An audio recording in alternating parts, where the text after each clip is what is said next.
할렐루야. 오후에 열심히 설교 준비를 하고 있었어요. 근데 우리 준비위원들이 이렇게 명찰을 갖다 줬어요. 사무실로 갖다 줬어요. 명찰을 딱 봤더니 네 이름이 무엇이냐 이렇게 저에게 묻더라고요. 제가 이렇게 깜짝 놀라서 배성현입니다 이렇게 얘기를 했습니다. 저는 배성현 목사입니다. 인사하겠습니다. 할렐루야. 몇 시까지 끝내야 될까요? 새벽 2시까지 하면 될까요? 우리 여러분 어떤 마음으로 수련회 오신지 모르겠어요. 각자 마음들이 다 다를 거예요. 그런데 어떤 이유로 왔든지 간에 오늘 이 시간 우리가 하나님을 만났을 때에 우리의 마음에 불일 듯 일어날 줄 믿습니다. 정말로 하나님 사모하십니까? 오늘 은혜 받지 않으면 나 안 간다 이런 마음으로 계신 분 계시죠? 다 그런 마음이시죠? 오늘 말씀을 시작하기 전에 우리의 마음가짐이 더 하나님께 집중되기를 원해요. 진짜 하나님께 여러분 집중되어서 마음에 어떤 염려도 이 시간 다 내려가고 하나님 한 분만 보이는 은혜가 있기를 바랍니다. 제가 참 좋아하는 찬양인데요, 우리 후렴만 불러볼까요? 내가 주를 경외함으로 주님 앞에 홀로 섭니다. 다 찬양 아시죠? 우리 함께 이 찬양 부르시면서요, 여러분 앞에는 지금 하나님 한 분 계십니다. 내가 주를 경외함으로 주님 앞에 홀로 섭니다. 찬양 받으시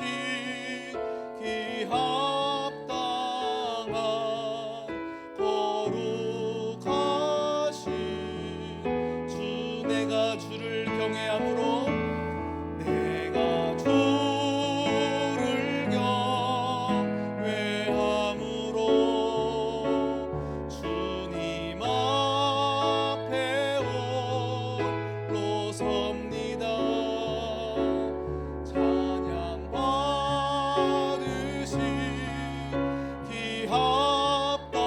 기합당한 거룩하신 내가 주님 앞에 내가 주님 앞에 내가 주를 경외함으로 주님 앞에 홀로 섭니다. 찬양 받으시 기합당한 거룩하신 주님. 하나님 아버지, 참 사랑하는 귀한 청년들입니다. 이들에게 정말 좋은 것을 주기를 원합니다. 가장 좋은 것을 주기 원하는데 저는 부족합니다. 저는 어눌합니다. 제가 할 수 없습니다. 주님 이 시간 찾아오셔서 주의 음성의 진동이 우리의 영혼을 깨우게 하여 주시고 주의 영광의 빛에 압도되어지는 것 안에서 우리 모두가 하나님의 말씀 앞에 청종하는 역사가 있게 하여 주시옵소서. 우리가 더욱더 살길 원하나 주님은 우리로 하여하여 하나님께 매인 바 죽은 자 가운데 내가 살려주는 것을 경험하라 하셨사오니 주여 이 시간 우리의 것을 내려놓는 시간이 되게 하여 주시옵소서. 이 모든 말씀 예수님의 이름으로 기도드립니다. 아멘. 할렐루야. 제가 예전에 한번 신문 기사를 이렇게 쭉 보았어요. 어떤 신문이었냐면 우리 교단, 우리 교회 신문이었습니다. 신문을 보는데 그림이 있었고요. 그림 위에 제목이, 한 문장의 제목이 있었습니다. 제목이 그러니까 제가 막 신문을 꼼꼼히 보진 않았어요. 이렇게 막 넘기다가 그 한 문구가 그냥 눈이 확 갔어요. 그게 뭐였냐면 어디로 그리 바삐 가십니까? 이거였어요. 어디로 그리 바삐 가십니까? 그래서 제가 그 문구에 눈이 가기 시작하면서 그림을 쭉 보는데요. 그림에는 제가 더 해석한 걸 수도 있겠지만 세 명의 사람들이 굉장히 바빠 보이는 사람들이 보였어요.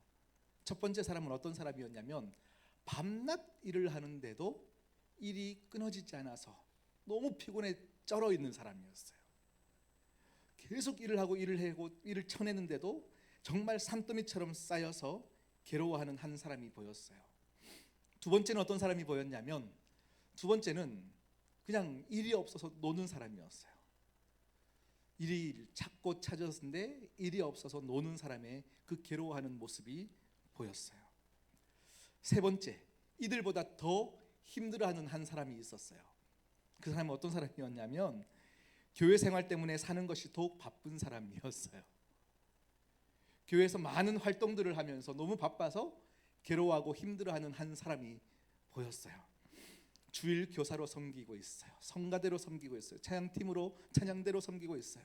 많은 구역장과 많은 것들을 감당하면서 힘들어하고 있어요. 사람 챙기는 것에 지쳐 있어요. 교회에서는 성경 읽으래요, 기도하래요, 봉사하래요. 많은 것들을 요구하는 것 때문에 지쳐서 힘들어하는 한 사람이 보였습니다. 그런데 문제는 강단에서 목사님이 그것으로 부족하다, 참고 이겨라, 더 열심을 내라, 그러면 하나님이 복 주신다, 이 소리 때문에 마지막 없는 힘까지 짜내서 봉사하는 사람이었습니다. 여러분, 사는 게 참 바쁩니다. 그런데 이게 사는 거 맞을까요? 사는 게 과연 이런 거 맞을까요? 또 한 번 더, 신앙생활이라는 게 정말 이런 거 맞을까요? 바삐 신앙생활하고 지쳐 있는데 목사님이 왠지 막 이렇게 얘기하는 것 안에서 안 섬기면 괜히 하나님께 벌 받을 것 같아서 두려워서 정말로 더 짜내고 짜내서 우리가 신앙생활하는 것, 이 안에 정말 생명이 있을까요? 제가 참 이게 이 말을 할까 말까 고민했는데요. 괜히 이렇게 말하면 여러분들이 다 봉사 안 할까 봐, 봉사를 안 할까 봐, 요건 빼고 말할까? 이 생각을 했습니다. 그런데 저 안에 확신이 있어요. 이 안에 생명이 없습니다. 이런 것 안에 생명이 없어요. 어디로 가더라도 우리가 왜 그 길로 가는지를 알아야 돼요. 아멘이십니까? 수고하고 열심히 가는데 내가 왜 그걸 하고 있는지를 알아야 돼요. 거기서 시작하는 거예요. 청년부 많이 바쁘시죠? 또 우리 교회는요, 감사하게 여러분께도 참 감사한 부분이 우리 부서마다 청년들의 수고가 항상 그 안에 손길이 묻어져 있더라고요. 참 수고합니다. 참 고생합니다. 그런데 내가 이걸 왜 하는지를 알아야 돼요. 그것 없으면 괜히 복 받지 못할까 봐, 벌 받을까 봐, 뭔가 사람들에게 믿음 없다고 얘기 들을까 봐 하는 행동이라면 그것 안에 생명이 없어요. 생명이 없어요. 오늘 우리가 읽었던 출애굽기 4장 말씀 보면요, 이스라엘 백성들이 지금 누구 앞에 서 있냐면 애굽의 왕이죠, 바로. 성경에선 바로라고 했고 우리 로마의 제국의 이야기를 보면 파라오라고 하는 이 왕 앞에 지금 서 있는 거예요. 파라오 앞에 있습니다. 대제국입니다. 누구도 감히 까불 수 없는 대제국 애굽의 왕, 이 파라오 앞에 이스라엘 백성들이 서 있습니다. 여러분, 창세기 11장에 보면 바벨탑 사건 아시죠? 모두가 어떻게 얘기합니까? 성을 쌓자, 높이 쌓자. 왜요? 우리의 이름을 드러내기 위해서 쌓자라고 얘기합니다. 그런데 수백 년이 지난 출애굽기로 넘어갔더니 파라오 앞에서 모두가 뭐하고 있습니까? 성을 쌓자, 높이 쌓자. 누군가의 요구 앞에서 모두가 성을 쌓고 이름을 알리는 것에 집중하여 살아가고 있습니다. 수천 년이 지난 오늘 현재도 어떻습니까? 성을 쌓자, 열심을 내자, 짜내서 젖 먹던 힘까지 짜내서 열심히 하자. 왜요? 이름을 알려야 되지 않습니까? 하나님, 내가 이렇게 해서 이름을 알려야 하나님께 영광이 되지 않습니까? 하면서 우리는 젖 먹던 힘을 다해서 지금 열심히 살아가고 있습니다. 그것 안에서 하나님께서 우리에게 뭐라 말하냐면 그거 헛된 영광이다 말씀하고 계세요. 헛된 영광이다 라고 얘기하고 계십니다. 몇 년 전인 것 같아요. 어떤 우리나라에 한번 들썩였던 한 사건이 있습니다. 구리의 한 남자 가장이 자살을 했던 사건이에요. 그 가장이 자살했던 이유가 그 아내였던 분을 먼저 이렇게 여의게 되면서 혼자 딸과 아들을 키워왔어요. 키우는데 딸은 피아니스트가 꿈인 거예요. 그리고 아들은 야구 선수가 꿈인 거예요. 이 아빠가 혼자 열심히 돈을 벌었는데 한 달에 최선을 다해서 보니까 300만 원 버는 건 거죠. 그런데 문제는 이 300만 원으로 딸의 꿈을 이룰 수가 없는 건 거죠. 아들 야구 선수로 키울 수가 없는 거예요. 거기에 낙담하여 자살하게 되어지는 겁니다. 이것이 한때 참 우리나라에 시끄러웠던 시간이 되어져 왔어요. 여러분, 과연 그 아버지는, 그 남편은, 그 가장은 누구의 영광을 위해서 살았을까요? 무엇을 위해 또 죽었을까요? 왜 죽었을까요?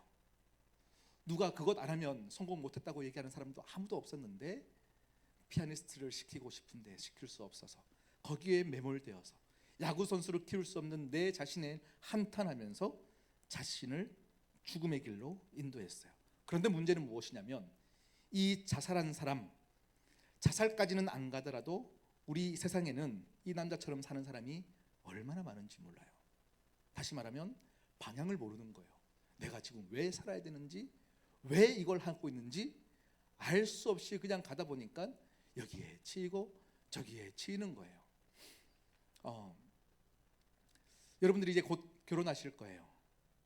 이때는 아멘 하는 거예요. 아멘이시죠?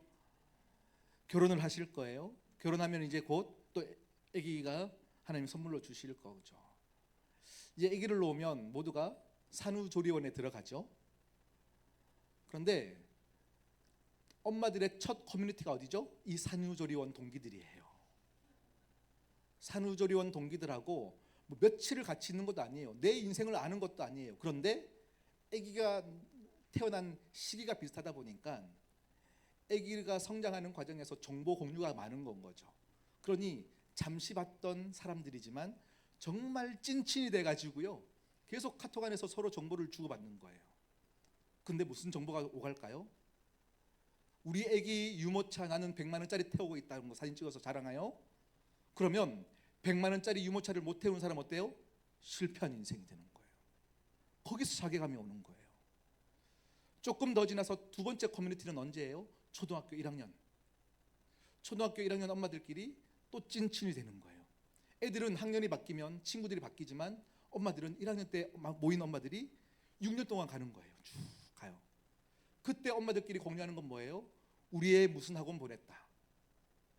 우리 애 지금 성적 이만큼 나왔다. 이런 얘기들이 정보가 오가는 건 거죠. 그런데 경제적인 상황이 여의치 않아서 우리 애는 그 학원에 보낼 수 없어요. 그러면 어때요? 실패한 인생이 돼요. 누가 그를 실패했다고 합니까? 하나님은 그 인생을 보면서 실패했다고 말합니까? 아무도 그렇게 말하는 사람이 없어요. 그런데 우리가 기준을 거기에 세워놓고 가는 건 거죠. 모두가 하는 거면 나도 해야 된다 생각하기 때문에 그냥 내 스스로가 나를 실패한 인생으로 생각해 버리니까 에이, 차라리 죽자의 선택들을 하게 되어지는 것입니다. 이제 사교육비가 우리나라에 1년에 20조 원이 넘어간다고 합니다. 가외 수업 받지 않으면 우리 자녀들의 인생이 망쳤다라고 이야기하는 시대입니다. 여러분, 지금 오늘 제가 성경의 이야기를 할 텐데요, 여러분의 인생과 너무 같아요. 지금 이스라엘 백성들이 누구 앞에 있다고요? 파라오 앞에 있다고요. 이 파라오 앞에 있는 인생들을 한번 보겠습니다. 파라오 앞에 있는 우리의 삶은 항상 동일한 패턴 가운데 나아갑니다. 가짜 영광을 위한 헛된 삶입니다. 가외 중요하지 않다는 말이 아니에요. 더 중요한 게 있다는 것을 얘기하는 거예요. 그런데 우리는 자꾸 헛된 영광을 위해서 다 쫓아 살아가고 있습니다. 여러분, 가더라도 방향을 알고 가셔야 합니다. 애써 이렇게 나왔는데 그게 가짜 영광이다, 하나님께서 나는 그건 모른다 말씀하시면 어떡하겠습니까? 우리의 가짜 영광은 오직 사단에게만 영광 돌리는 인생일 뿐입니다. 그러니 다시금 여러분의 기준들을 예배를 통하여서 하나님 기뻐하시는 기준 안에 딱 꽂아야 흔들리지 않아요. 아멘. 두 번째, 파라오 앞에서 있는 우리의 패턴은 무엇이냐면, 파라오는 언제나 눈에 보이는 목표를 우리에게 제시해요. 이스라엘 백성들에게 뭘 요구합니까? 너 하루에 벽돌 100장 만들어라. 너 하루에 50장 벽돌 쌓아라. 눈에 보이는 목표를 제시합니다. 그러니 그거 해야 되는 거예요. 그거 하면 잘했다 칭찬받아요. 그러니 이 목표 안에서 우리가 기준이 흔들려 버려요. 이 목표에 따라 합격, 불합격, 이게 기준이 정해져 버리는 겁니다. 그런데 어느덧 우리도 그 기준 안에서 적응하고 살아가요.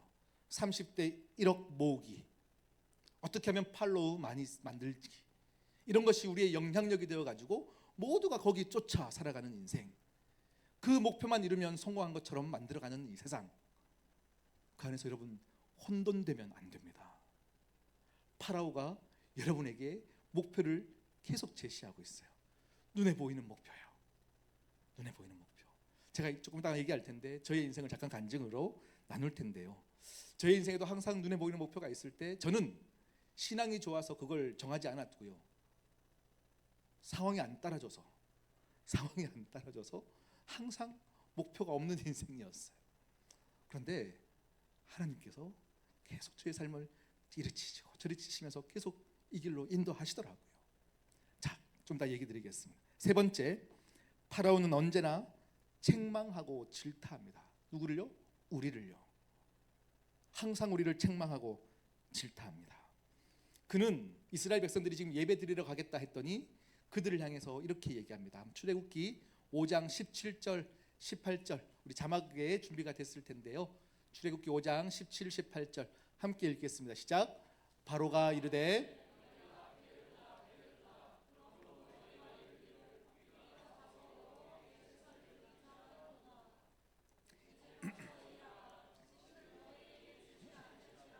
벽돌은 너희가 수량대로 바칠지니라. 아멘. 바로가 지금 이스라엘 백성들에게 뭐라 한다고요? 걔들은 게을러. 왜냐하면 하나님께 지금 뭔 상황인지 모르고 제사 드리러 간대. 말도 안 되게 게을러. 이렇게 지금 얘기하고 있는 겁니다. 여러분 어디서 많이 듣던 말 아니에요? 무슨 예배야? 학원 가야지. 무슨 교회를 왜 가? 봉사를 왜 해? 돈 벌어야지. 그거 아니야. 이런 얘기들 여러분 많이 듣던 얘기 아닙니까? 그런데 우리가 스스로 또 신앙생활들을 하면서 우리가 열심을 다할 때도 마찬가지예요. 우리가 자꾸 하나님이라는 존재 앞에 다른 것을 넣어가지고 그것에 쫓아 살아가는 것 안에서 우리가 더 혼돈되며 살아가고 있습니다. 동일한 메시지가요, 출애굽기 5장 7절에서 9절에도 나와 있습니다. 제가 읽어볼 텐데요. 우리 자막에 띄워주시고요. 제가 읽어보겠습니다. 너희는 백성에게 다시는 벽돌을 쓸 집을 전과 같이 주지 말고 그들이 가서 스스로 집을 줍게 하라. 잠깐 7절 앞에 한번 볼게요. 이제 바로가 예배 드리러 간다는 이스라엘 백성들이 이제 너무 짜증나는 거예요. 그러니 옛날에는 벽돌을 줘서 쌓으라 했는데 이제는 뭐래요? 너희가 직접 벽돌 만들어서 쌓으래요. 이유가 뭡니까? 예배 드리러 간다는 이유 때문에요. 걔들 너무 게을러. 그러니 이제 벽돌도 주지 말고 스스로 벽돌 만들어서 쌓게 하라, 이거예요. 8절. 또 그들이 전에 만든 벽돌 수요대로 그들에게 만들게 하고 감하지 말라. 그들이 게으름으로 소리질러 이르기를 우리가 가서 우리 하나님께 제사를 드리자 하나니, 9절입니다. 그 사람들의 노동을 무겁게 함으로 수고롭게 하여 그들로 거짓말을 듣지 않게 하라, 이렇게 말하고 있어요. 여러분, 지금 바로는 하나님 앞에 사는 것이 게으른 삶이다라고 정의를 내려버렸어요.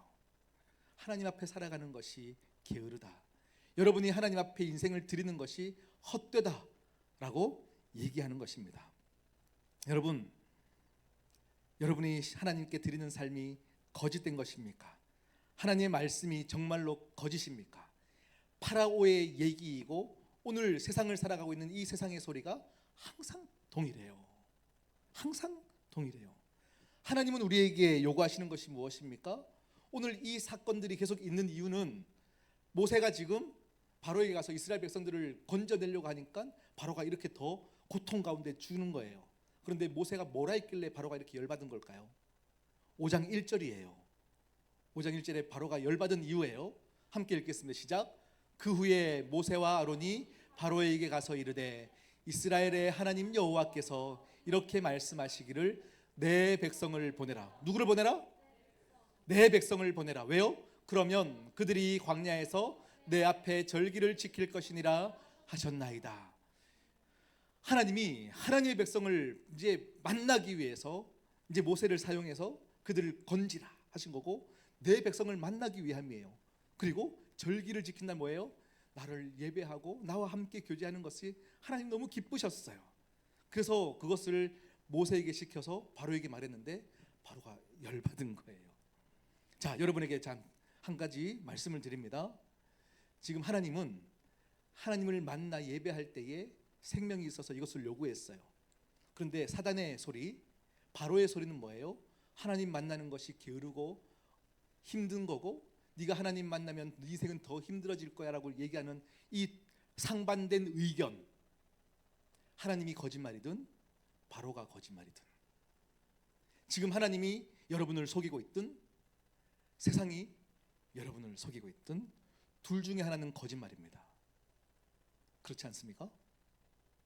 상반된 의견이 여러분에게 들려질 때에 누구 하나는 거짓말이에요. 여러분께서 하나님 앞에 서든 사단의 앞에 서든 우리가 선택하는 건 두 가지밖에 없어요. 중간지대는 없습니다. 여러분 무엇을 선택하시겠습니까? 우리는 지금 하나님 아니면 사탄을 향하여 전속력으로 지금 달려가고 있는 인생이에요. 그냥 어영부영 사는 인생은 없습니다. 나는 아무것도 안 하는데 죄 안 짓는데요? 아니요, 죽음을 향하여 달려가는 거예요. 여러분은 지금 어느 방향을 향해서 전속력을 향해 달려가고 계십니까? 파라오는 지금 여러분이 하나님께 달려가지 못하게 하려고 더 고생길로 벽돌을 만들게 합니다. 더 벽돌을 쌓게 합니다. 다시 말하면 하나님 앞에 가지 마라고 얘기하는 음성이 파라오의 음성이고, 지금 현재를 오늘을 살아가고 있는 세상의 여러분을 방해하는 소리, 이 소리 앞에서 내 발걸음은 지금 어디를 향하고 있습니까?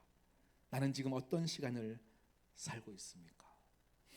여러분 신앙생활하는 거 쉽지 않죠. 혼돈이 있고 너무 많은 것들을 해야 되고 쉽지 않아요. 왜 쉽지 않은 줄 아세요? 왜 쉽지 않을까요? 제가 이거를요 아무리 설명해도 너무 뻔한 얘기 같고요. 제가 이거 미리 상의하고 한 거 아니에요.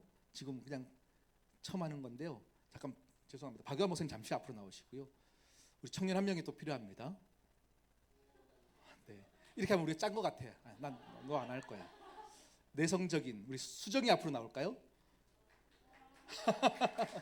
자, 마이크 2개만 켜주시고요. 자, 수정이 여기 앉으세요. 수정이 앉고. 마이크 3, 4번이요. 지금 당장은 수정이는 말할 거 없어. 그냥 듣기만 하면 돼요. 마이크 안 필요 없어요. 자, 지금 상황을 잠깐 드릴게요. 서울에 영어 학원을 다녀야 돼요. 토익 공부를 해야 되는 상황이에요. 그런데 해야 될 것만 같기도 하고 안 하고 싶은 마음도 있어요. 두 마음이 다 있는 상황이에요. 자, 우리는 뭘 해야 되냐면, 목사님은 학원 가야 돼를 설득시키십시오. 이해가셨죠? 저는 학원 안 가도 돼를 설득해 가겠습니다. 우리 짜고 하는 거 아니에요? 자, 이제 한번 해볼게요. 목사님부터 먼저 하시겠어요? 네. 네네. 우리 오늘 같이 점심 먹었잖아. 누구 말을 들어야겠니? 우리 영어 배우면 부대 가서도 이렇게 일할 수도 있고, 가깝잖아. 일터가 바로 옆에 있고, 부대에서 일하고 싶은 사람 얼마나 많은데 큰 도움이 될 거야. 다른 사람 말은 듣지 마, 알았지? 네, 나랑만 얘기하면 된다. 네, 됐습니다. 네, 좋아요. 뭐 설득됐고 다 된 것 같은데요, 맞죠? 수정 학원 안 가도 돼. 집에서 아빠 영어 잘하시잖아. 아빠한테 배워도 충분해. 요즘 학원 가면 너 너무 피곤한데 또 줘라. 그러면 학원비 아까워. 굳이 학원 안 가도 집에서든 또 교회에서 영어 가르쳐 줄 테니까 학원 안 가도 서울까지 갈 필요 없어. 여기서도 너 충분히 할 수 있어. 넌 너를 믿니? 지금까지 안 됐잖아. 학원이 큰 도움을 줄 거야. 이게 괜히 그 강사들이 돈 받고 하는 게 아니기 때문에 굉장히 지불하면 no pain no gain. 이게 또 힘들게 가면 굉장히 유익이 있으니까 괜히 서울에 학원이 있는 게 아니거든. 그래서 가면 영어 잘하게 될 거야. 아니야. 그게 아니고 요즘 영어 잘하는 애들이 많이 와. 그러면 괜히 학원 갔는데 열심히 하려고 갔다가 잘하는 사람들이 막 보이기 시작하면 괜히 더 마음의 상처가 있어서 나만 못하는 것처럼 보여. 그래서 처음에는 거기 안 가도 되고 여기서 시작하는 거야. 기초가 시작되고 쌓이고 나면 그때 가서도 학원 갈 수 있어. 지금 여기서 시작해. 가지 마. 가는 거 돈 낭비, 시간 낭비야. 안 가도 돼. 알았지?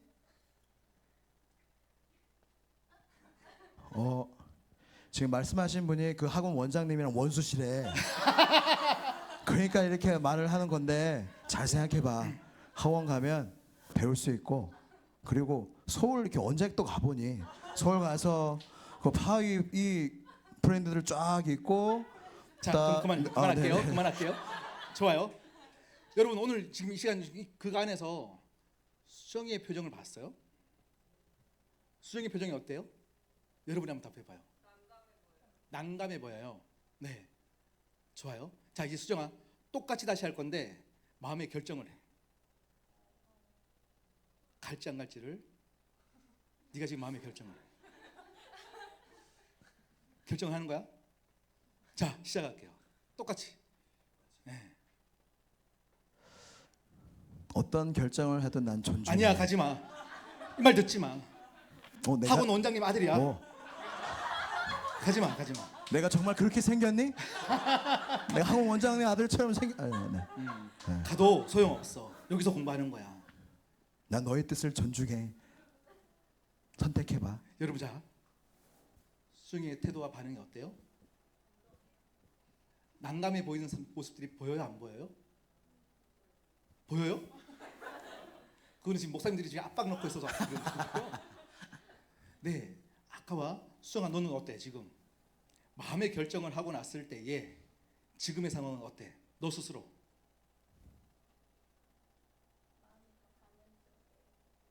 응? 이미 정한 쪽에 네. 이미 마음으로 정해서 약간 그쪽으로 마음이 이렇게 너 박영호 선생님 선택했구나. 오케이. 미안. 계속 얘기해봐요. 현혹이 잘 안 되는. 현혹이 안 되죠. 여러분 왜 힘드신지 아시겠어요? 네, 감사합니다. 박수 할게요. 감사합니다. 네, 들어갈게요.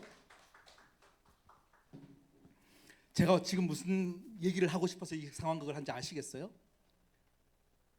여러분이 신앙생활 할 때 힘든 이유는 여러분이 아직까지 결정을 하지 못했기 때문이에요.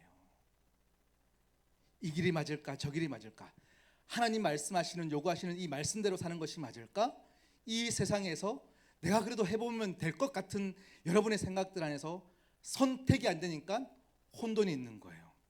사단이 왜 자꾸 여러분에게 인생 가운데 여러분을 흔들려고 하냐면 여러분이 선택 안 됐다는 것을 알기 때문이에요. 여러분의 마음이 결정이 되면요. 자, 수영이가 있었어요. 마음의 결정이 내가 막 가지마 꼬셨는데 누가 봐도 반응이 얘는 지금 박영만한테 넘어간 거예요. 지금 넘어갔어요. 그러면 설득해도 안 된다는 걸 알면 어떻게 했어요?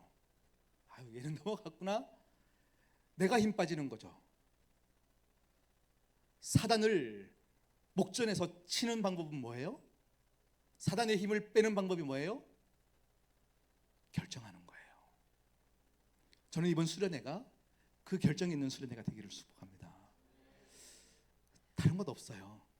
여러분의 인생에 누구 하나는 거짓인데 여러분 인생에 내가 하나님 말씀 앞에서 온전히 나를 드리겠노라 결정하는 것, 그것이 오늘 이 수련회를 기뻐하시는 하나님의 유일한 방법입니다. 할렐루야. 자, 아직 본론으로 가지 않았어요. 근데 본론이 더 짧아요. 방금 얘기까지는 5장의 얘기예요. 이제 출애굽기 오늘 우리가 읽었던 본문은 4장이잖아요. 출애굽기가 시작될 때 어떻게 시작합니까? 출애굽기 시작할 때 어떤 스토리가 어떤 스토리일까요? 어허. 창세기는 어떻게 마무리가 될까요? 요셉이 총리가 되는 것, 그리고 총리가 돼서 70명의 가족들이 다 애굽의 고센 땅에 함께 살았더라, 행복하게 살았더라 하고 해피엔딩으로 끝나죠. 그리고 이제 그 다음 장 출애굽기로 넘어갔더니 400년의 시간이 지나는 거예요. 시간이 훌쩍 지나버렸어요. 그 똑똑했던 애굽의 총리 요셉이 이제 누군지도 아무도 모르는 애굽의 백성들이 있는 거예요. 왕도 요셉을 모르니 백성들이야 당연히 모르겠죠. 그런데 문제는 뭐예요? 저 이방 민족 이스라엘이라고 하는 이방 민족들이 가장 알짜배기 노른자 땅에 자기들끼리 막 사람들이 많아지면서 살고 있는 건 거죠. 그러니 애굽 사람들이 보기에는 어때요? 눈에 가시인 거예요. 그러니까 바로 왕이 저 이스라엘 백성들을 이제 괴롭히자의 결정을 하고 아들이 태어나거든 나일강에 던지게 하자의 결정이 1장의 내용인 거예요. 그리고 2장에 갔더니 모세가 태어나는 거예요. 그리고 그 나일강에 던지는 사건들이 쭉 있는 건 거죠. 그리고 3장 4장의 쭉 내용들이 어떤 내용입니까? 이제 애굽의 왕자가 된 모세. 그런데 거기서 애굽의 사람을 죽이는 거죠. 죽이면서 도망자의 인생을 살게 되는 거예요. 살인자라는 이유로 도망자의 삶을 사는 것이 3장의 내용입니다. 그래서 4장에 딱 넘어오면 지금 모세의 나이가 80. 그리고 아직 도망자의 인생을 살고 있는 그에게 지금 하나님이 찾아오신 거예요. 그래서 하나님이 이렇게 얘기합니다. 자, 저 애굽에 있는 불쌍한 이스라엘 백성, 내 백성들을 내게로 데려와라. 이제 너에게 숙제를 주겠다. 모세가 뭐라고 말합니까? 에이, 하나님, 말도 안 되는 얘기입니다. 내가 그들에게 가서 야, 우리 하나님께 가자라고 하면 이스라엘 백성들도 나를 비웃을 겁니다. 하나님, 나는 못합니다. 이게 4장 1절의 내용이에요. 4장 1절, 여기까지가 4장 1절의 정리이고요. 그런데 이런 하나님의 원대한 계획이 지금 모세에게 전달되었고, 지금 모세는 못하겠다 그러고 막 이 중요한 대화들 가운데 갑자기 화제가 전환됩니다. 뭐라고 전환되냐면 2절에 말씀 보니까요, 네 손에 있는 것이 무엇이냐 이렇게 얘기해요. 이 중대한 방대한 얘기를 하고 있는 이 상황 가운데 갑자기 하나님께서 화제를 확 돌리시는 거예요. 지금 네 손에 있는 것이 무엇이냐? 지팡이입니다. 이렇게 얘기하는 거죠. 자, 여러분에게 묻겠습니다. 하나님이 지금 모세의 손에 있는 것이 지팡이인지 몰라서 물었을까요? 아니겠죠. 하나님께서 지금 모세의 손에 있는 게 뭔지 몰라서 눈이 흐려가지고 야, 너 손에 있는 거 그거 뭐야? 이렇게 물은 게 아니라는 건 거죠. 이 말은 무슨 말입니까? 네가 못한다 하느냐? 네가 못한다 하면 네 지팡이로 내가 하겠다, 이 얘기죠. 우리 청년부의 이름 지팡이. 작년 말이었던 것 같아요.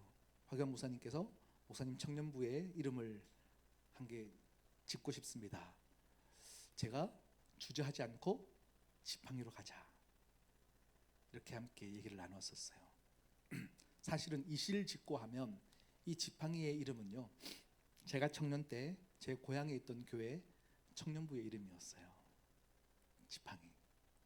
근데 제가 그냥 똑같이 하고 싶어서 지팡이 한 게 아니라요, 그 지팡이 청년부 안에서 제가 너무 은혜를 많이 받았기 때문에, 그 은혜가 너무 압도적이었기 때문에 우리 청년부의 이름을 그냥 지팡이로 가져가고 싶었어요.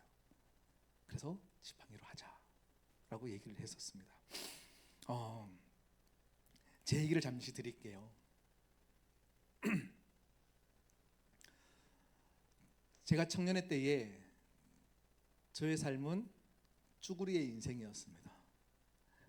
많은 분들이 아실 거예요. 네, 많은 작년에 수련회 때도 제가 제 인생들을 쭉 나눴는데 뭐 오늘 그 얘기를 다 하고 싶지는 않아요. 다 알고 계시는 얘기들이니까. 참 쭈구리의 인생이었어요. 아시다시피 아버지의 사업이 부도가 나면서 그 빚을 다 이어받았어요. 그러니 10대 후반부터 20대 초반까지 말도 안 되는 그 빛 앞에 허덕이며 내 인생은 끝났다라고 인생에 그냥 정의를 내리고 살았던 인생이었어요. 거기에다가 모습도 참 쭈구리였어요. 제가 아버님이 사업을 막 하고 흥황할 때에 제가 막 정말로 부유하게 컸거든요. 그러다가 이제 저는 치아가 너무 문제가 많았었어요. 제가 이렇게 입 천장에서도 막 이빨이 나고 그랬어요. 이 입 구조 자체가 참 특이해서 입 천장에서 이빨이 막 나기 시작해서 뽑았는데 한 번 더 거기서도 나고 막 입이 너무 문제였어요. 그래서 교정을 이제 다 했죠. 그런데 교정이 끝날 쯤에 아버지 사업이 부도가 난 건 거죠. 근데 여러분 혹시 교정해 보신 분 아시겠지만 옛날에는 정말로 보철을 완전 치아를 다 감았어요. 요즘은 참 이쁘게 이렇게 하는데 옛날에는 은색 그냥 금리빨 씌운 것처럼 은리빨 씌운 것처럼 그냥 치아를 전체를 이렇게 다 감싸가지고 철사를 연결시켰어요. 그렇게 3년 4년 보내다 보니까 제가 아무리 양치를 해도 그 사이에 이제 계속 음식물이 끼는 건 거죠. 그래서 제일 그 당시에 교정했던 사람들이 제일 중요했던 건 뭐냐면 교정을 다 뺐을 때에 그 다음은 후속 관리, 계속 충치가 없는지를 계속 관리해야 되는데 문제는 뭐냐면 아버지 사업이 너무 이제 힘들어지면서 부도가 나면서 이제 치과를 다닐 형편이 안 되는 건 거죠. 형편이 안 되는 거예요. 그래서 아버지 내가 이빨이 너무 아파요. 병원 가고 싶어요라고도 내 스스로도 말할 수 없으니까 나는 숨기고 사는 건 거죠. 그렇게 몇 년이 지나고 군대를 갔다 오고 나니까 제가 모든 치아가 다 내려앉아 버렸어요. 그때부터 군대 갔다 오고 나서 제가 매일 교회 가서 기도하는 내 기도 제목은 뭐였냐면 하나님 치과 갈 형편이 안 되는데 누구 앞에서 한 번도 내가 웃은 적이 없어요. 왜요? 이빨 보이기 싫어서요. 이렇게 막 밝게 웃지를 못하는 건 거죠. 거기다가 저는 어때요? 내 앞으로 빚이 10수억의 빚이 이미 던져진 인생. 치아는 무너졌어요. 머리는 빠져가고 있어요. 얼마나 쭈구리의 인생입니까? 그런 인생 가운데 제가 뭐 꿈꿀 수 있는 게 없었어요. 예전에 내가 잘 나갔다? 그거 아무 소용없어요. 지금 현재 너무 쭈구리의 인생인 거예요. 그랬던 제 인생 가운데 청년부에서 기도 모임을 시작하는 건 거죠. 그 기도 모임 가운데 한 번도 웃을 수 없는 저의 인생 가운데 제가 모태신앙이거든요. 모태신앙의 특징은 뭐예요? 아무것도 몰라요. 못해요. 그래서 모태신앙이에요. 진짜 교회는 빠질 수 없어서 가는데 믿음이 뭔지 소망이라는 단어는 많이 들어봤지만 소망이 뭔지 뭘 어떻게 하는 게 구원받는 건지 정의가 안 되는 인생. 그래서 교회는 열심히 갔는데 아무것도 못하고 남들 앞에서 웃지도 못하고 찌질이 인생이었던 제가 그 기도에 참석하면서 하나님을 만나는 거예요. 이전까지는 뭐예요? 빚 갚으면 행복한 거고요. 그냥 내가 하고 싶었던 음악 공부 잘해서 남들한테 칭찬받고 콩쿨 나가서 상 받으면 그것만큼 능력 있는 게 없어가지고 거기에 쫓아 살아갔던 인생이 이제 기도하다가 하나님을 만난 거예요. 저만 하나님 만난 게 아니에요. 청년부 전체가 다 하나님을 만나는 놀라운 일이 일어나요. 청년부에 처음에 그 기도회를 시작해서 매일 저녁 8시마다 모여가지고요 기도를 하기 시작하는데 처음에 30명 오고 40명 오고 점점 100명이 넘게 오기 시작하는데 오는 이들마다 와 거기서 은혜를 받기 시작하는데 다 하나님을 만나는 거예요. 제가 어제 수요 예배 때도 말씀드렸지만 청년들이 하나님 만나고 나니까요 그 다음엔 예전에도 우리가 교회 가면 뭐 하겠어요? 성경 통독해라, 성경 읽어라, 말씀 읽어라, 기도해라. 그러니까 우리도 했죠. 다 했는데 그게 의미가 없던 저의 인생 가운데 하나님이 너무 좋은데 하나님이 정말 살아계신 걸 알겠는데 문제는 내가 하나님에 대한 지식이 없는 거예요. 그러니 내가 스스로 야 우리 성경 볼까? 서로 제안하기 시작하는 거예요. 청년부 사역자가 요구한 것도 아니에요. 어른들이 요구한 것도 아니에요. 청년들이 모여서 방학만 기다렸어요. 왜요? 우리끼리 모여서 성경 읽기 위해서요. 방학했어요. 바로 누구도 시키지 않았는데 모여서 성경 읽는 거예요. 그런데 다들 돈이 없어요. 그러니 식사 때가 되면 누구한테 밥 사달라 하기도 뭐하고 그런 상황이에요. 그 다음날 됐더니 누구도 짜지 않았는데 어떤 사람은 밥을 이만큼 가져오고 어떤 사람은 카레를 이만큼 만들어 오고 깻잎 장아찌를 이만큼 가져오고 서로 밥을 먹고 성경을 읽는데 지금까지 경험할 수 없었던 제일 행복했던 시간. 정말로 그 시간 안에서 막 모여서 하나님을 알아가는데 너무 행복한 거예요. 야, 내가 읽었는데 이거 무슨 의미야? 이게 이 단어는 무슨 뜻이야? 서로 묻기 시작하는 거예요. 한 명도 부끄러운 이가 없어요. 그렇게 살아가는데요. 청년들의 삶이 꿈꾸는 삶이 되기 시작하는 거예요. 부모님이 강요해서 영어 공부해라 해서 토익 학원을 가야 되는 그 상황인데 이제는 하나님을 알고 나니까 억지로 누구의 요구 때문에 영어 학원을 갔다면 이제는 방향성이 잡히는 거예요. 내가 하나님을 위해서 뭘 하고 싶은데 뭘 할까? 재조정되기 시작하면서 나 영어 공부할래. 그러면서 제가 음악밖에 몰랐던 제 인생 가운데 저는 어떻게 돼요? 그냥 제 인생 아직까지 꿈이 없었어요. 돈이 없으니까 음악도 할 수 없었어요. 돈을 벌어서 빚을 갚아야 됐어요. 그러다가 빚 갚으니까 돈이 조금 생겼는데 이 돈으로 막 살아가다 보니까 제가 뭘 해요? 고아들을 만나기 시작해요. 제 인생 가운데 고아를 만나고 나니까 고아들이 내가 생각했던 현실보다 더 너무 처참한 인생을 살아가고 있어요. 혹시 여기 고아들이 없으시죠? 제가 만났던 고아들의 얘기를 하면 요즘 우리나라 복지가 너무 많이 좋아졌어요. 너무 복지가 좋아져서 사실은 고아들의 삶이 현실적으로 눈에 보이는 걸 보면 여름에 더 빵빵하게 에어컨 틀어주는 데서 잡니다. 겨울에 더 따뜻하게 지냅니다. 후원 들어놓은 옷들도 참 많이 있습니다. 현실적으로는 좋아 보이나 그들하고 대화를 해보니 그들의 삶이 다 무너져 있어요. 밤마다 서로 그 고아원 안에서 집단 성폭행들이 일어나는데 그게 당연한 것처럼 살아가는 그들 가운데서 그들을 만나서 얘기하다 보니까 너무 가슴이 아픈 거예요. 한 번도 고아들에 대한 생각을 해본 적 없는 제가 나도 모르게 고아들을 만나서 찾아다니기 시작하는 거죠. 그래서 지팡이 그때 교회 청년분들끼리 모여서 고아들을 위해서 우리가 뭘 하자 얘기하기 시작하는 건 거죠. 그래서 만든 선교단체 이름을 제가 한번 말씀드렸었죠. 7번 국도 선교단. 처음 얘기하나요? 처음 들었구나. 죄송합니다.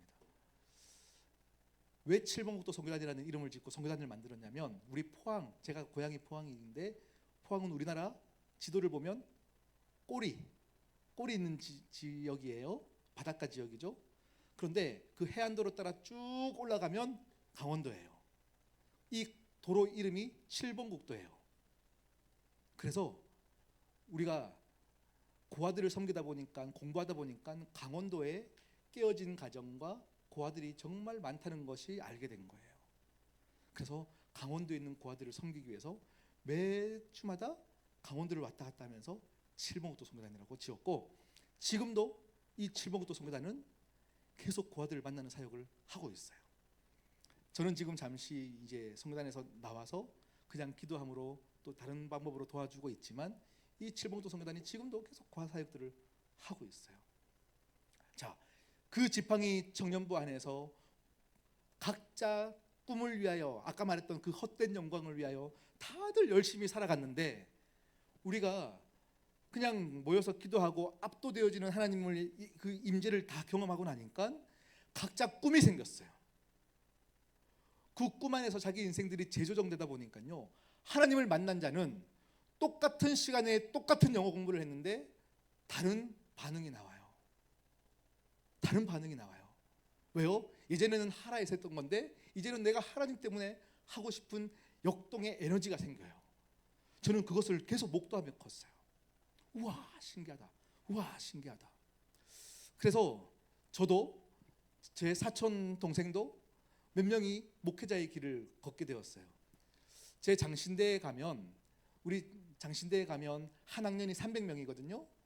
300명이면 전국에 있는 각지 교회 300개의 교회가 너무 넘잖아. 수천 개의 교회가 한 명씩 신대원을 보내도 300명이 오면요. 뭐 서울에 있는 대형 교회도 전도사 한 2명, 3명 정도 이렇게 매 학년마다 가요. 그런데 저희 때에 저희 학년에 8명, 저희 바로 윗단 위에 기수에 또 7명, 제 바로 1년 후배들이 또 10몇 명. 이 3년 과정 안에 그 지팡이 청년반에서요 어마어마한 목회자들이 막 배출되는 거예요. 여러분 제 말 들은다고 다 목사 되는 거 아니에요. 그게 아니라 진짜 꿈꾸며 나아갔던 그들 가운데 진짜 꿈이 생기는데요. 우리 때는 특별하게 다 목회자의 길로 하나님이 우리를 인도해 주셨어요. 근데 이 친구들이 지금 전국으로 흩어져서 또 과사역들을 하며 이 사역들을 하면서 살아가는데 여러분 목사라고 해서 다 이 말이 좀 조심스러운데요. 정말로 하나님의 영광대로 살아갈까요? 헛된 영광 안에서 목사의 길을 걷는 사람들은 없을까요? 제가 시온성교회 이제 횟수로는 벌써 3년이에요. 네, 2002년 6월에 부임을 했어요. 저의 이력서는 시온성교회에 드렸던 저의 이력서는 너무 가벼운 이력서였어요. 딱 한 장 딸랑딸랑. 그 누구도 이런 이력서는 없을 거예요. 저의 이력서는 딱 한 장이었어요. 자랑할 것이 없었어요. 만들고 싶은 건데도 만들 수도 있는 것도 없었어요. 모두가 정말로 화려한 이력이 다 있는데 저는 목사가 되기 위한 신대원 과정 말고는 한 게 아무것도 없었던 저였기 때문에 뭐 더 쓸 게 없어요. 그래서 그냥 그것만 냈었어요. 그런데 제가 어떻게 여기 온지는 모르겠어요.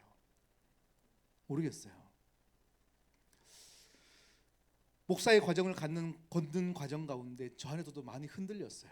왜 흔들렸냐면 신대원 동기들 중에 많은 사역적인 성과를 내는 친구들의 이야기들도 많이 들렸고 벌써 유학 갔다가 박사학위까지 받고 돌아오는 친구들도 많았었어요.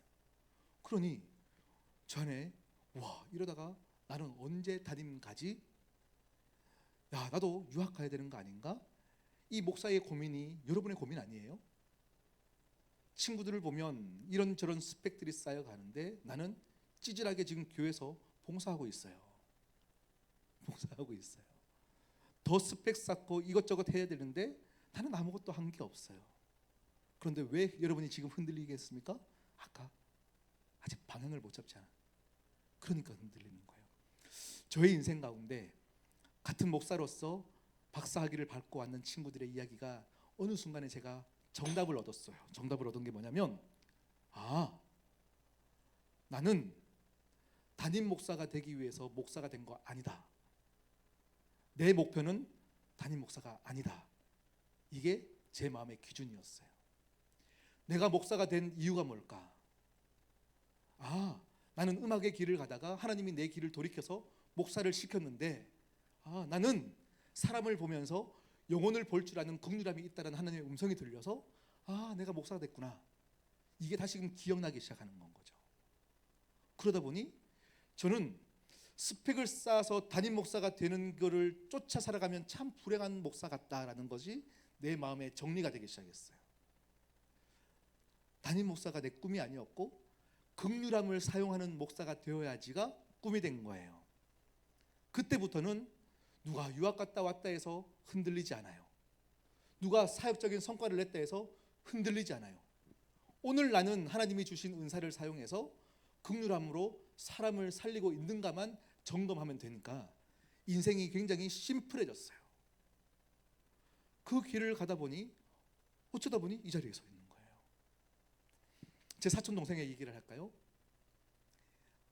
같이 신대원에 같이 입학했어요. 이 친구도 결혼해서 그때 갓난 아기가 있는 가장이었어요.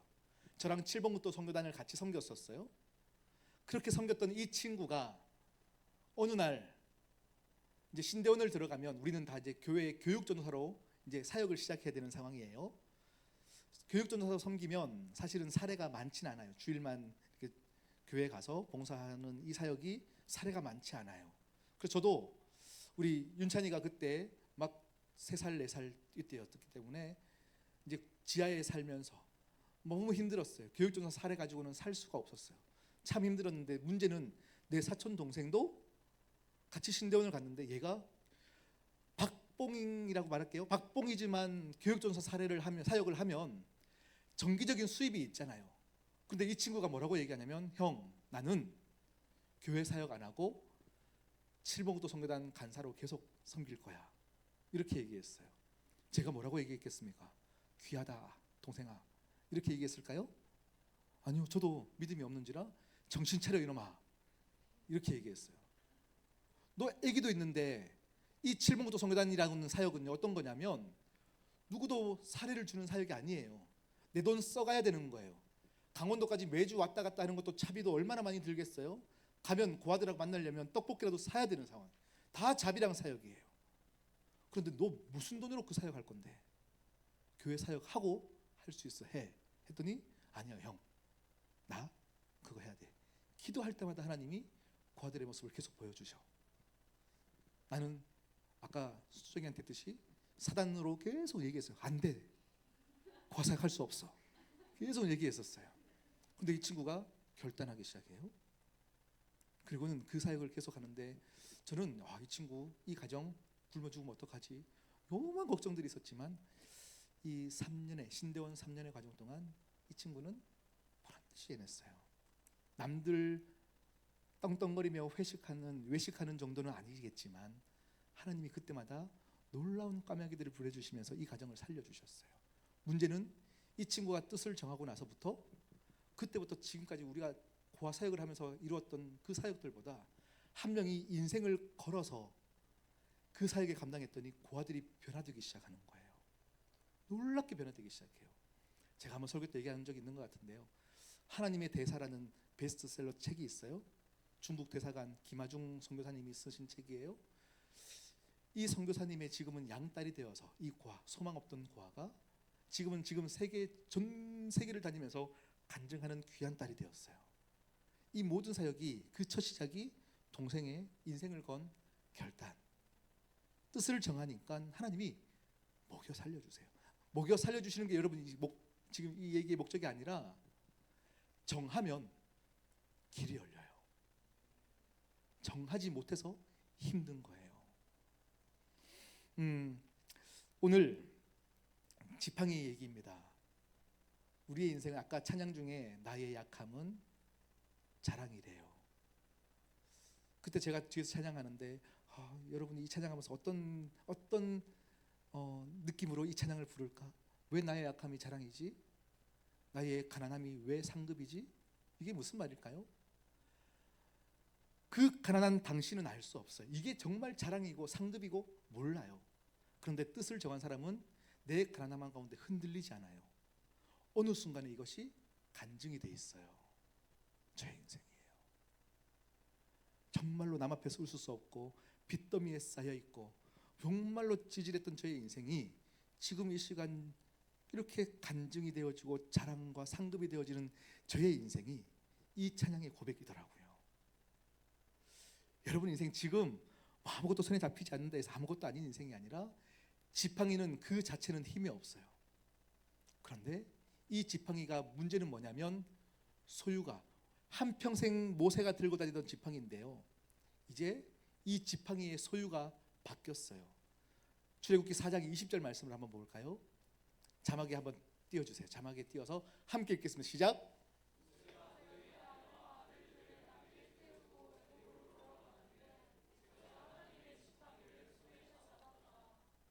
모세의 지팡이였어요. 근데 뭐라고 얘기하고 있어요? 하나님의 지팡이를 잡았대요. 내 거였거든요. 그런데 이제 모세도 뭐라고 해요? 하나님의 지팡이를 잡았더라. 소유가 바뀐 거예요. 여러분의 인생의 소유가 바뀌면 여러분의 인생이 하나님이 쓰시는 인생이에요.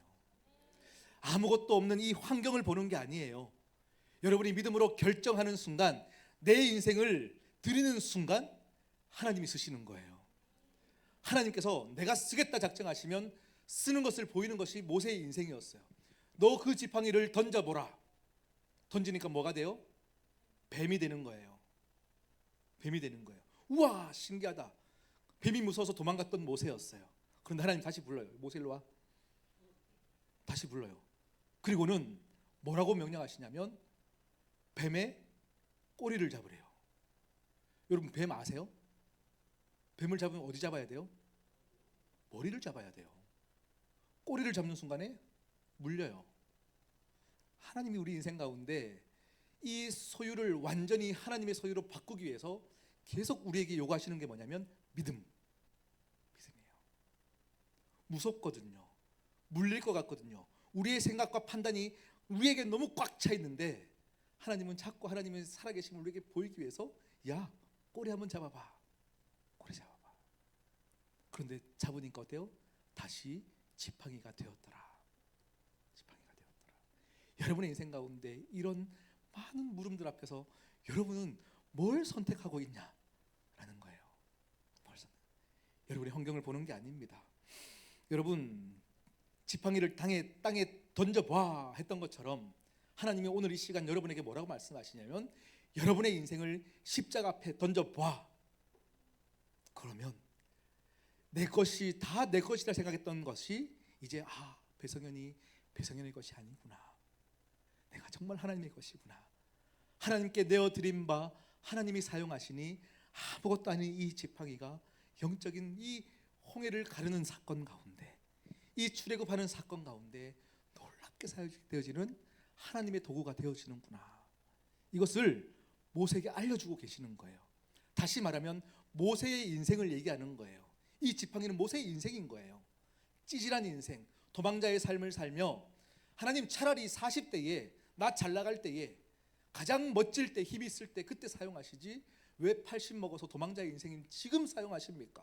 말도 안 됩니다 하는 그때에 하나님은 그래 네 인생이 이 지팡이처럼 아무것도 쓰잘데기 없는 막대기일 수 있으나 내가 사용한다 하시면 되는 거예요. 여러분 이제 인생에서 선택하십시오. 어영부영 그냥 대충 믿는 것만큼 불행한 인생이 없어. 차라리 세상 가운데 가셔서 마음껏 즐기세요. 교회 다니면서 술 먹는 것만큼 눈치 보이는 게 어디 있어요. 차라리 하나님만 안 믿으면 마음껏 술 먹고 놀 수 있는데 왜 이렇게 힘들게 사는 거예요? 하나님이 여러분에게 정확하게 말씀하세요. 사단이 거짓이든 내가 거짓이든 둘 중에 하나는 거짓인데 너희가 왜 힘들어하느냐 이렇게 묻고 있는 겁니다. 할렐루야. 여러분 우리는 아무것도 아닐 수밖에 없어요. 청년의 때에 뭘 이루겠어요? 청년의 때에 뭘 성공을 말하겠어요? 우리 때에는 가난함을 배우는 시간입니다. 아무것도 가지지 않았을 때 믿음을 선택하는 방법들을 배워가는 시간이에요. 이게 배워지지 않고 여러분이 어떻게 뭘 선택해가지고 직장이 잘 갔구나, 사업을 했는데 사업이 잘 돼서 돈을 많이 벌렸을 때 그때 믿음을 선택한다고요? 지금 못하면 그때도 못하는 거예요. 지금 아무것도 가진 것 없고 이루어진 것이 없는 지금 신앙을 배우십시오. 믿음을 선택하는 걸 배우십시오. 그러면 가졌을 때 성공했을 때도 흔들리지 않아요. 많은 사람들의 이야기가 어영부영 살면서 신앙을 얘기하다 보니 우리도 그거 당연한 건 줄 알아요. 대충 믿으면 돼. 대충 살아도 그냥 이렇게 신앙을 복음을 얘기하면 돼 하면서 복음을 아는 척하는 것만큼 불행한 인생이 없어요. 우리 인생은 진짜 복음을 경험하고 진짜 주님을 만나고 나면 그것만큼 좋은 게 없어서 하나님이 진짜 여러분의 인생을 막 이끌어 가셔요. 제가 사진 하나 보여드릴까요? 사진 하나 볼게요. 쇠사슬에 묶여 있는 손입니다. 글씨가 보일까요? 글씨 보이세요? 뒤에 어르신들은 안 보이시죠? 제가 읽어드릴게요. 노예로서의 삶에 너무 익숙해지면 놀랍게도 자신의 다리에 묶여있는 쇠사슬을 서로 자랑하기 시작한다. 어느 쪽에 쇠사슬이 빛나는가, 더 무거운가 등등등. 그리고 쇠사슬에 묶여있지 않는 자유인을 비웃기까지 한다. 여러분, 우리 인생은 묶여있는 인생이 아닙니다.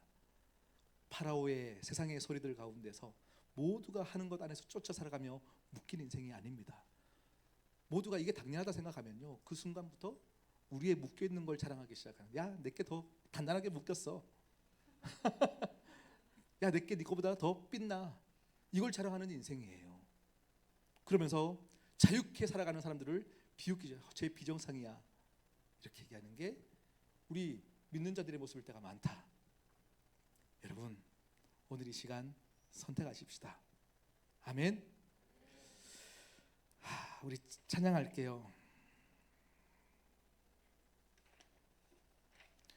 여러분 주님의 시선 찬양 아실까요? 주님의 시선 나를 통하여 찬양 아실까요? 나를 통하여 내 평생에 아세요? 내가 노래를 잘 못 불렀나요? 주의 이름 높이며 다 아시나요? 제가 무슨 찬양할지 몰라요. 그런데 우리 기도하다가 하나님 주시는 그 감동대로 우리 같이 기도하고 마음껏 찬양하면서 우리 이 시간 하나님을 찬양할게요. 우리 주님의 시선 함께 찬양하시면서 이 가사가 여러분 마음 가운데 영혼을 깨우는 하나님의 음성이 되기를 축복합니다. 우리 시간 고백하십시다. 여러분의 인생 찌질해도 괜찮습니다. 아무것도 이룬 것이 없어도 괜찮습니다. 이유는 한 가지입니다. 하나님이 여러분을 사랑하시기 때문입니다.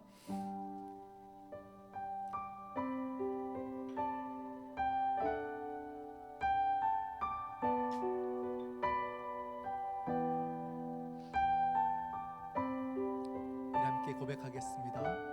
흐르는 시간이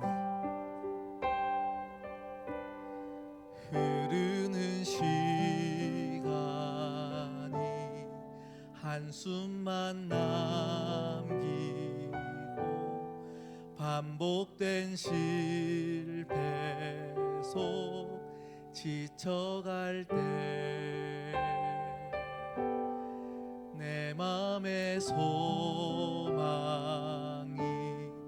눈물 조각 될 때 내 곁에 다가와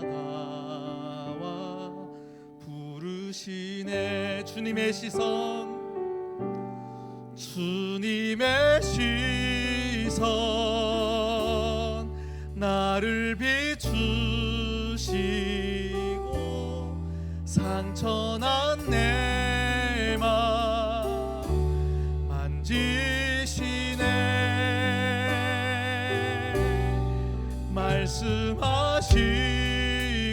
말씀하시고 회복해 하시네. 주의 사랑이 다시 살게 하시네. 흐르는 시간이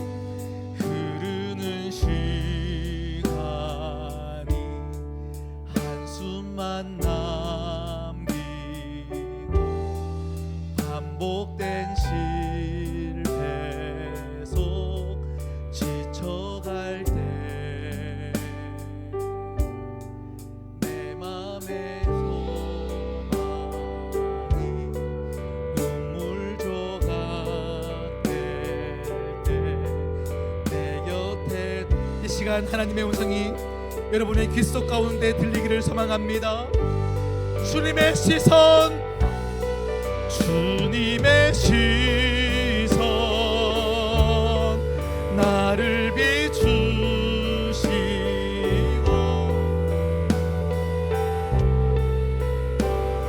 만지시네. 아멘. 주여 이 시간 우리를 만져주시옵시고 주여 우리의 과거가 새롭게 해석되어지게 하여 주시옵시고 하나님의 살아계심을 경험하는 시간이 되게 하여 주시옵소서. 주여 이 시간 우리를 불쌍히 여겨주셔서 한 명도 소외치되어 있는 없도록 죄운대하여 주시옵소서. 주님의 시선 나를 만지시고 주님의 시선 나에게 찾아오시고 시선 나를 비추시고 상처난 내 맘 만지시네. 말씀하시고 회복해 하시네. 지네 주의 사랑에 시살게 하시네. 여러분 우리 한 번 더 이 찬양 할 텐데요, 멋지게 부르지 않아도 돼요. 내 목소리가 오늘 컨디션이 좋아서 고음이 잘 올라가네. 거기에 잡박할 필요도 없어요. 이 시간 영혼으로 고백하는 거예요. 영혼으로 찬양하는 거예요. 멋지게 부르지 않아도 돼요. 이 시간 마음으로 울며 불러도 돼요. 그런데 이 시간 이 가사의 고백은 현실이 되어집니다. 이 시간 주님이 이 시간 여러분을 만져주십니다. 할렐루야. 이 시간 한 번 더 주님의 시선 나를 비추시고 상처난 내 마음 만지시네. 아멘 아멘 아멘.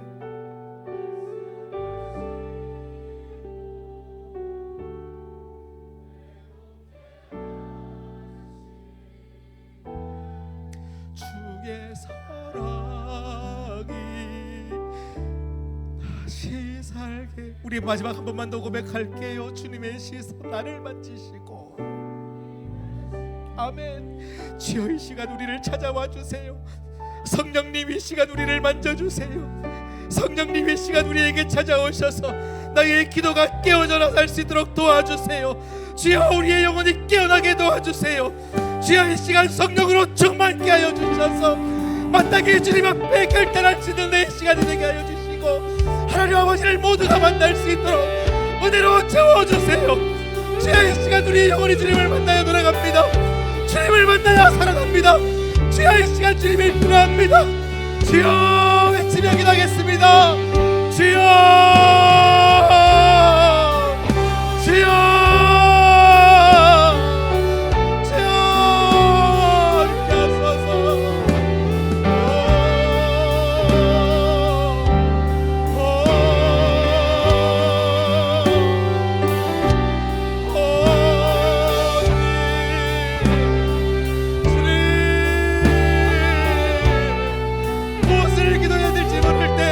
주님만 부르세요. 주님 도와달라고 기도하세요. 주님 도와달라고 기도하세요. 이 시간 주님을 부르시며 기도하세요. 하나님이 여러분을 깨우시고 만나주실 거예요. 하나님을 찾으세요. 하나님을 부르세요. 하나님이 이 시간 여러분을 만나주실 거예요. 오 주님,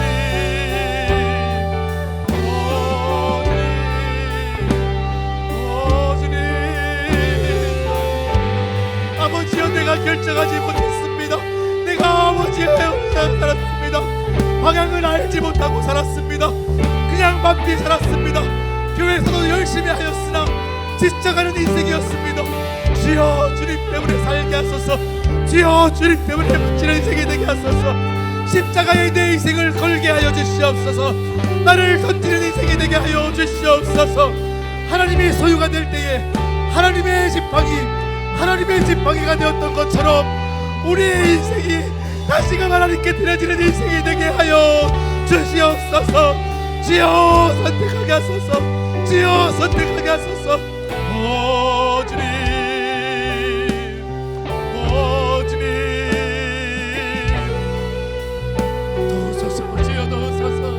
오 할렐루야, 오 할렐루야. 주님의 시선 나를 비추시고 상처난 내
기도하실 텐데요.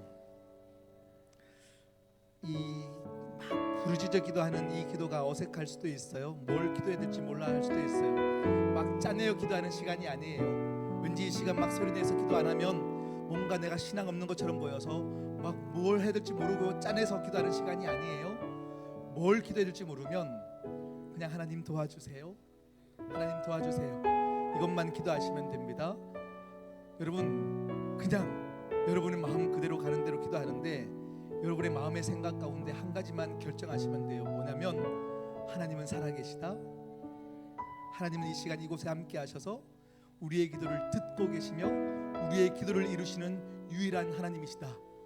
이것만 믿고 뭐 멋있는 단어를 사용해서 기도하는 게 아니에요. 하나님 도와주세요. 하나님의 사랑이 느껴지지 않는데 사랑이 느끼게 해달라고 기도하셔도 되고요. 우리 은혜를 짜내는 게 아니에요. 자발적으로 그냥 여러분 고백하는 거예요. 그때 하나님이 여러분을 세우시는 거. 아멘. 우리 이 찬양하고 함께 기도할까요? 전능하신 나의 주 하나님은 능치 못하실 일 없네.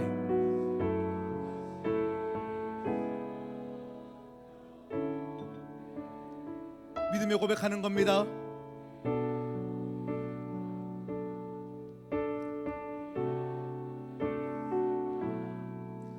우리의 모든 꿈과 모든 소망 모든 것이 주님께 달렸어요. 아멘.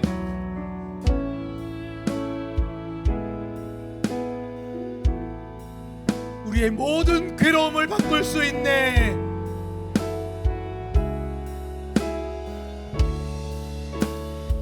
불가능한 것도 행하시는 분이 하나님이십니다. 아멘. 아멘.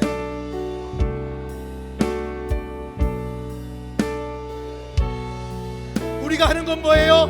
그 하나님을 믿는 것밖에 없습니다. 아멘. 주의 말씀 의지하여 깊은 곳에 금을 던져 오늘 그가 놀라운 일을 이루시는 거라. 주의 말씀 의지하여 믿음으로 금을 던져 믿는 자에게 능치. 주의 말씀 의지하여 주의 말씀 의지하여 주의 말씀 의지하여. 아멘. 아멘. 아멘. 아멘.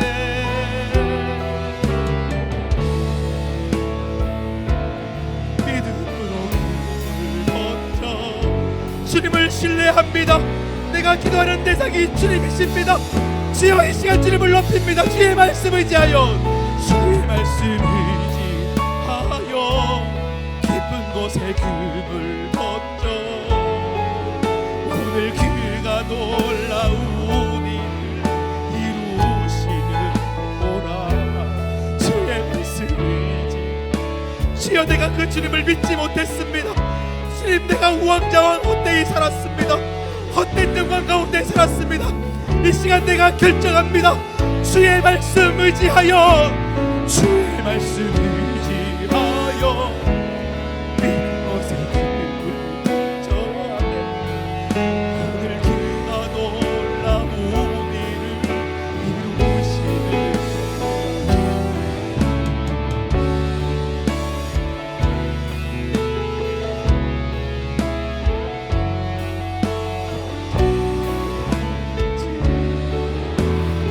함께 기도하겠습니다. 자유롭게 기도합니다. 기도하겠습니다.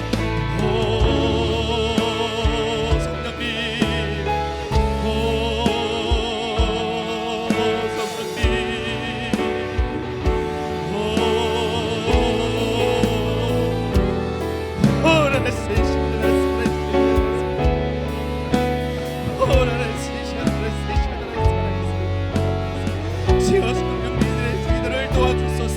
주여 청년들의 기도를 도와주소서.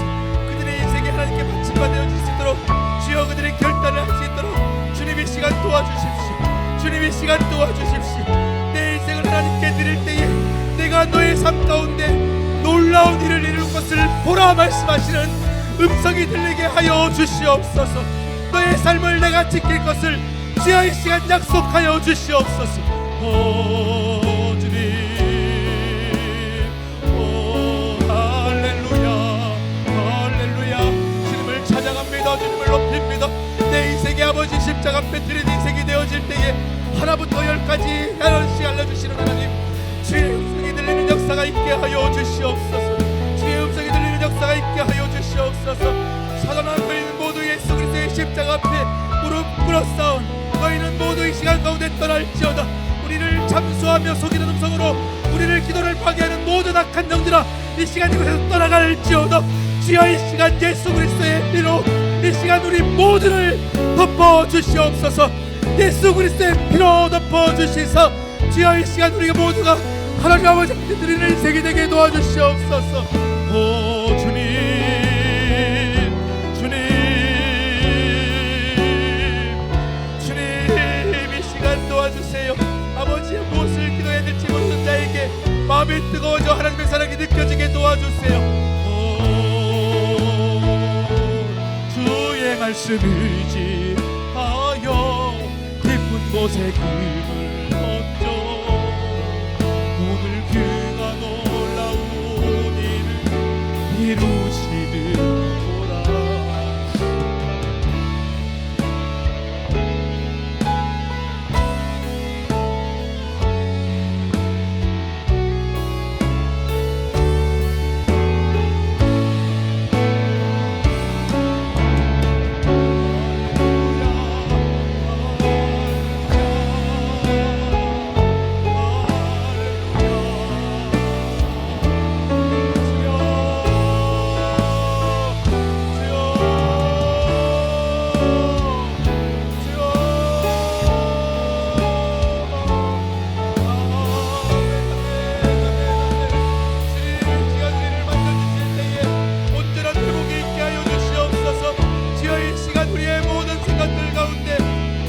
가득하게 하여 주시옵시고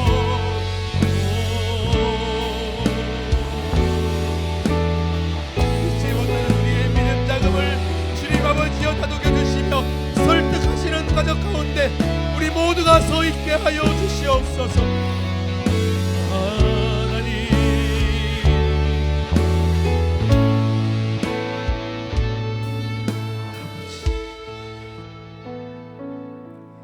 지금 서 이곳에서 높임을 받으소서.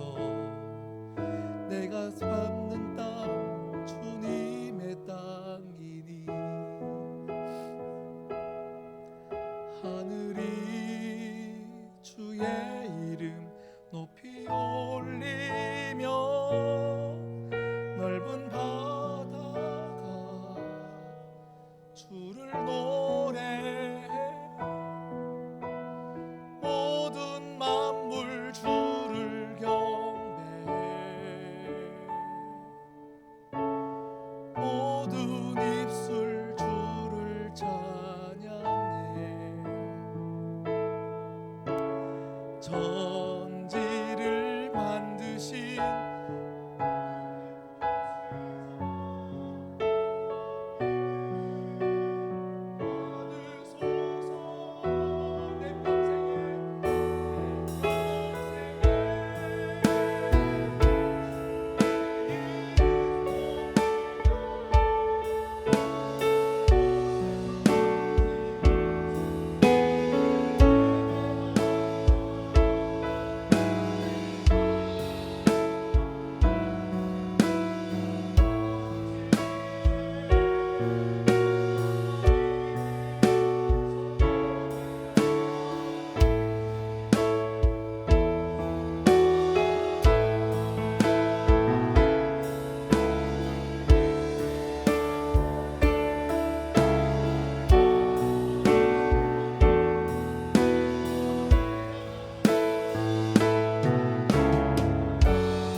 여러분에게 묻겠습니다. 마음의 결정이 되셨을까요? 어느 쪽에 서야 되는지 마음의 결정이 되셨을까요? 신앙생활 열심히 했는데 하나님이 그 열심을 모른다 하면 큰일 나는 일이에요. 우리가 신앙생활하는 그 열심도 헛된 영광을 위하여 신앙생활할 수 있습니다. 하나님 그거 아니라고 멈추라고 말씀하십니다. 내가 왜 교회를 섬기며 많은 사람들을 끌어가는지 분명한 목적이 있으셔야 합니다. 목적은 한 가지밖에 없어요. 신앙의 본질은 이것 한 가지예요. 하나님을 사랑하는 것, 이거밖에 없습니다. 하나님을 사랑하기 때문에 내가 합니다. 하나님을 사랑하기 때문에 섬깁니다. 하나님을 사랑하기 때문에 예배 드립니다. 하나님을 사랑하기 때문에 내 인생을 드립니다. 이것이 예배하는 목적이요 여러분이 살아가는 목적입니다. 아멘. 결정하셨습니까? 결정하셨습니까? 이 시간 우리 앞을 보지 말고요, 우리 청년 지체들을 같이 보면서 우리 같이 이 찬양 부르시고 같이 기도할까요? 우리 함께 중보하며 서로 격려하며 서로가 서로에게 기도를 도와주며 이 시간 우리 함께 기도하겠습니다. 내 평생에 주의 이름 높이며 주의 이름 높이며 어느 곳에 서든지 주님을 예배하리. 내가 밟는 모든 땅, 내가 밟는 모든 땅 아버지의 영광이 선포돼야 하리. 찬양하며 주님을 예배할 때 하늘 가득한 여주의 영광 보리라.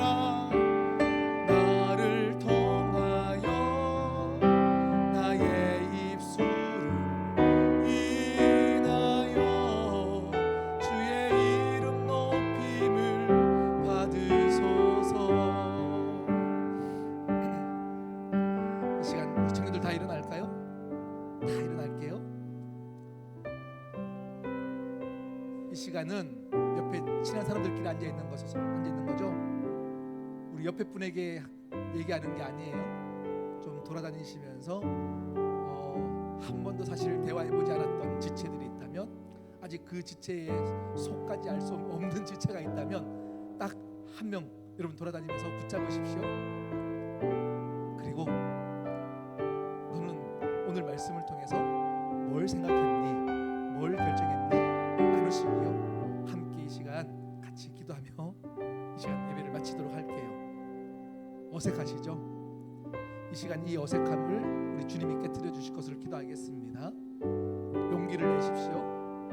누군가에게 찾아가는 용기를 내시고 누군가에게 나를 얘기하는 것을 용기를 내십시오. 이 시간 이 어색함을 깨트려 달라고 기도하시면서 발걸음을 옮기겠습니다.